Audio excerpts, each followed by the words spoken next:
La pharmacie, c'est 1000 métiers, une même passion, la santé.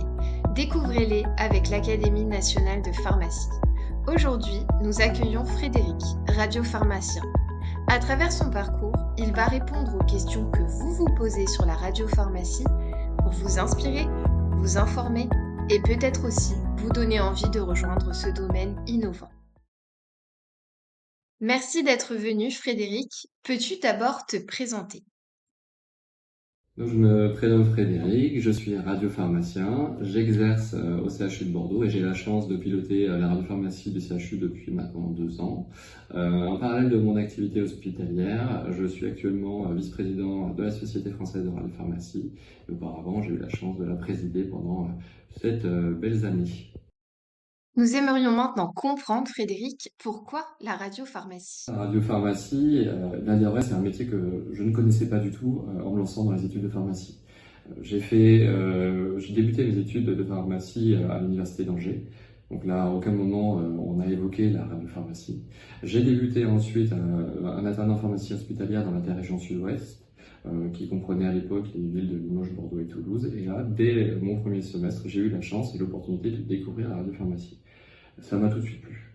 Ça m'a tout de suite plu. Je me suis dit effectivement, allons vers ces spécialités. Néanmoins, je ne connaissais pas non plus les autres facettes du métier de pharmacien hospitalier. Donc, j'ai enchaîné un certain nombre de semestres au niveau des CHU de Limoges et de Toulouse.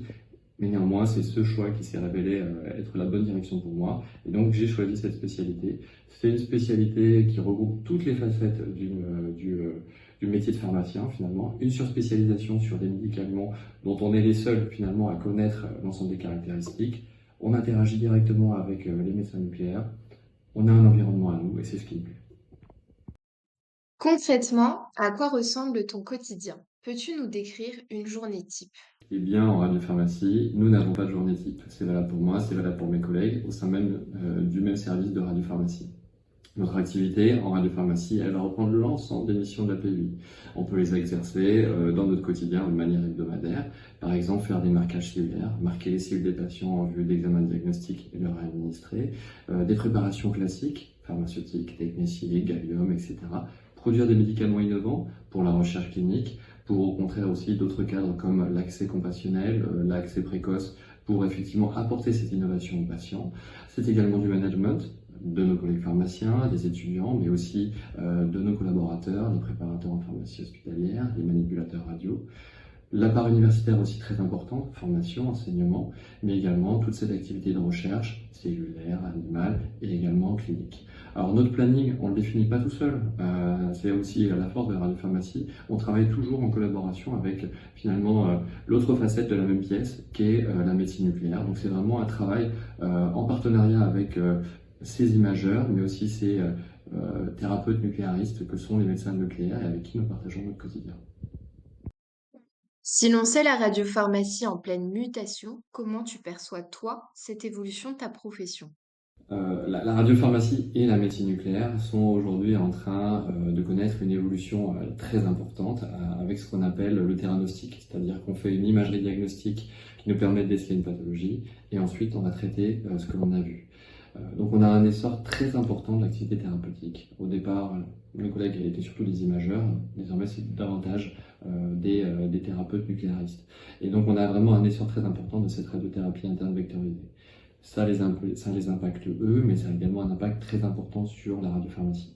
Et donc en conséquence, mon quotidien aujourd'hui il est différent de ce que je connaissais hier. Et donc la radiopharmacie que j'exerçais à mes débuts il y a 15 ans est très différent de la radiopharmacie que je fais aujourd'hui. Et vraisemblablement également très différent de la radiopharmacie que je ferai dans 10 ans. Donc ça, c'est vraiment essentiel pour nous. On a une profession qui est extrêmement évolutive et extrêmement dynamique. D'un point de vue très factuel, je dirais qu'on a 4 piliers d'évolution à court terme. De nouveaux vecteurs, diagnostics thérapeutiques, donc ça va entraîner plein de médicaments différents. Une nouvelle radioactivité, de nouveaux radionucléides. On va utiliser des choses qui vont conduire à des thérapies encore plus ciblées, l'alpha-thérapie, les électroongés. On va connaître également un essor de la radiopharmacie clinique pour accompagner cette part thérapeutique. Et puis, encore une fois, on va apporter encore plus rapidement l'innovation à nos patients avec toutes ces synthèses de médicaments Et donc ça, c'est vraiment très important pour nous. Ça va s'associer peut-être avec des évolutions réglementaires comme définir une préparation radiopharmaceutique, faire évoluer les préparations hospitalières spéciales, mais c'est important pour nous. Donc là, c'est vraiment la pratique pure de la radiopharmacie. À ça, on connaît également, et j'ajouterais, une évolution du cadre réglementaire d'exercice de radiopharmacie.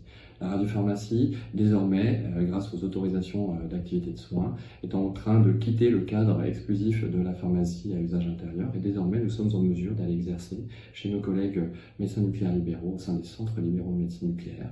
Donc c'est un enjeu pour nous aujourd'hui, un enjeu à la fois démographique, mais également une opportunité pour uniformiser l'exercice de la radiopharmacie sur le territoire.